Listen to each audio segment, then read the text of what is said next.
y avait 34 corps le lendemain. Oui.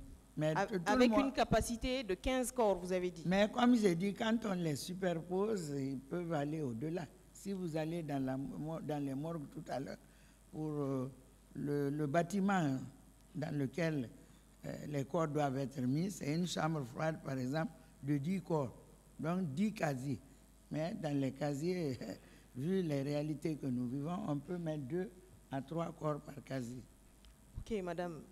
Finalement, vous avez dit 34 corps. La capacité ne pouvait pas, en tout cas, conserver ces corps.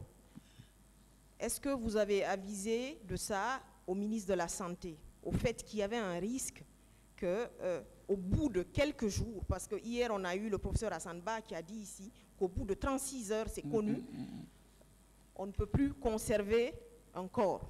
Et surtout, c'est des personnes mortes de mort violente, des personnes dont on a ôté la vie. Est-ce que vous avez alerté votre autorité hiérarchique, qui était en l'occurrence le ministre de la Santé, sur la nécessité d'avoir d'autres plans B? Bon, moi, je ne me suis pas beaucoup focalisé sur tout ce qui est expertise dans la gestion des corps, parce qu'il y a un spécialiste qui s'en est très bien occupé. Donc, je m'en tenais aux informations qu'il me donnait. Madame, vous avez dit ici que vous étiez spécialiste de gestion hospitalière. Oui. Il y avait une crise qui était là, oui. On avait des corps sur les bras et on devait engager quand même un certain nombre de responsabilités. Ces personnes-là ne s'étaient pas suicidées gratuitement, elles étaient mortes du fait d'autrui. On leur avait ôté la vie. Donc, est-ce que vous en avez parlé avec lui du fait qu'il existait d'autres alternatives pour éviter que ces corps ne se décomposent, ou alors pour prendre des photos avant que les corps ne se décomposent? Parce que vous avez pris le soin de faire des listes, d'enregistrer. J'ai collaboré parfaitement avec le professeur Hassan pour ces différents corps, parce qu'il s'agissait maintenant de trouver une quantité suffisante de formol. Je ne suis pas directement spécialiste de la gestion des corps, de la thanatopraxie, mais je sais que la formalisation facilite aussi la conservation des corps. Okay. Donc, autant de formol ils avaient besoin, cette quantité a été mise à leur disposition. Est-ce que la formule a été suffisante au bout de 5 jours, madame? Les besoins qui ont été exprimés, cette dotation a été mise à leur disposition. Madame, vu que c'était des crimes qui avaient été commis et que certains de nos compatriotes avaient perdu la vie, est-ce qu'il n'y avait pas d'autres alternatives? Notamment prendre des photos, notamment garder les objets appartenant à ces personnes-là, les répertorier, prendre des photos. Non, n'étant pas spécialiste en la matière, je n'avais pas cette expertise à ce moment-là. Je collaborais directement et je m'en tenais en tant que gestionnaire, parce que c'est ça aussi, il faut savoir déléguer pendant le commandement. Donc, et vous n'avez pas demandé des consignes? Je me suis contenté de ce que je lui fais confiance. Il est professeur agrégé de rang magistral. Tout ce qu'il m'a dit concernant la gestion des corps, j'ai validé et nous avons travaillé dans ce sens. Donc, la gestion des corps, finalement, a été une catastrophe? Non, moi je peux dire que depuis que les corps sont arrivés dans les 2 hôpitaux, techniquement, l'expertise a été mise en place, les équipes de la médecine légale ont été mobilisées, parce qu'il faut reconnaître que les corps sont arrivés en très mauvais état. Une catastrophe, comme on le dit, tragédie humaine, qui s'est passée le matin, puisque tout le monde parle entre 10h, 11h, midi, et que ces corps ont été entassés dans des camions, donc n'ont pas été bien protégés, et sont arrivés tard dans la nuit. Moi, nous savons tous, même si ce n'est pas un expert en la matière, que ces corps sont arrivés en mauvais état dans les 2 morts. Oui, mais madame, ça reste une catastrophe pour les victimes. On a enterré 25 personnes sans possibilité d'identification. Donc ça reste une catastrophe. Ma dernière question va tenir compte du fait que, comme vous avez parlé de boucherie, du fait que les personnes ont souffert dans leur chair, du fait qu'il y avait près de 800 blessés, de personnes qui ont souffert, est-ce qu'il y avait un fonds prévu sur le long terme pour les victimes? Est-ce qu'il y avait un fonds prévu sur le long terme pour les victimes? Non, je n'ai pas connaissance de ce fonds. Et vous ne l'avez pas proposé non plus? Bon, nous avons toujours sollicité l'indemnisation des victimes depuis les premiers jours. Ce que nous avons fait dans le cadre de nos attributions, c'était de leur assurer, et ça c'était leur droit, la prise en charge gratuite. Et vraiment, il y a eu un élan de solidarité de très haut niveau pour venir leur secourir, leur apporter assistance en vivres, ressources financières. Et nous avons proposé vraiment qu'à terme, une indemnisation soit mise en place pour ces victimes. Ok. Merci, Monsieur le Président. Merci, Monsieur les assesseurs. Merci, Monsieur le Président, honorable assesseur, de m'avoir passé la parole.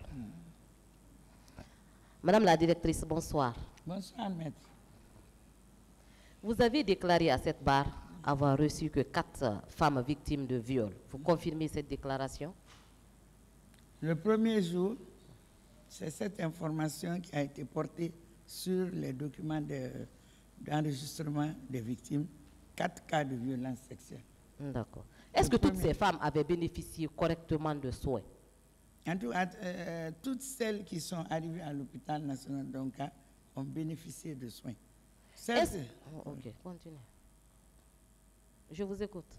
Bon, certes qu'il y avait certaines qui avaient été victimes de violences sexuelles, mais comme elles avaient certainement d'autres traumatismes, les traumatismes corporels qui étaient là, vraiment, ont été directement pris en charge. C'est les jours suivants, ce sont les jours suivants qu'elles ont dévoilé, beaucoup d'entre elles ont dévoilé qu'elles ont été victimes de violences sexuelles. Madame la directrice, certaines victimes de viol étaient passées ici, je parle bien entendu sous le contrôle de Monsieur le Président, et avaient déclaré avoir été humiliées, insultées, chassées de l'hôpital d'Onka par vous. Qu'en dites-vous? Par qui? Par vous. C'est faux, archi faux. Je n'ai jamais eu de tel comportement dans ma carrière professionnelle. Est-ce que ce n'est pas ce comportement qui a découragé la plupart des victimes de viol à venir vers vous? De toute ma carrière professionnelle, ça me fait bientôt 40 ans, je n'ai jamais eu de tel comportement. J'ai toujours travaillé en fonction du serment d'Hippocrate, dans l'éthique, la déontologie. Et ça, je le confirme aujourd'hui devant ce tribunal. Et pourtant, la plupart des victimes qui ont comparu à cette barre... Maître, ce sont des calomnies dont j'ai été victime. Je n'ai jamais refusé de donner des soins à qui que ce soit. À qui que ce soit. D'ailleurs, de toutes les façons, je vous ai dit que je ne touche pas aux malades. Je ne touche plus aux malades. J'assure la coordination de la prise en charge médicale. Montrez-moi un médecin qui va dire devant, parce que les victimes peuvent le dire, mais moi je ne soigne pas, je ne pique pas, je ne fais pas d'intervention, je n'apporte aucun soin à un malade. J'assure la coordination de la prise en charge médicale. Aucun médecin, aucun professionnel de santé ne vous dira que j'ai donné des instructions qui ne prennent pas en charge un malade. Que Dieu le Tout-Puissant m'en garde. Tout le monde connaît, moi, ma générosité, mon humanisme, la probité morale avec laquelle j'ai travaillé pendant l'exercice de mes fonctions à l'hôpital national. J'ai rendu de loyaux services à ma nation. Je n'ai jamais refusé de soigner un malade. C'est bon. Ça, que Dieu m'en garde, le Tout-Puissant. Est-ce que parmi les 815 blessés que vous avez reçus, il y a eu des cas de mort? Il y a eu des cas de mort parmi les 815 que vous avez reçus? Parce que vous savez, parmi les 815 blessés, il y a eu 77 hospitalisés à l'hôpital national d'Onka. Et sur les 77 hospitalisés, nous avons notifié, il m'a été notifié 6 cas de décès, selon les services chirurgicaux. Et il y a même les services chirurgicaux concernés qui sont là. En chirurgie générale, 1 cas de décès. Chirurgie thoracique, 1 cas de décès. Neurochirurgie, 3 cas de décès. Et traumatologie, aussi 1 cas de décès. 6 cas. À part, monsieur le colonel Aboulay Chérif Diaby, est-ce que vous avez reçu d'autres personnes, d'autres autorités militaires? En dehors des visites pour voir les malades dans les services d'hospitalisation, je n'ai reçu la visite d'aucun militaire. Je vous remercie, monsieur le président. Merci. Il n'y a plus de questions?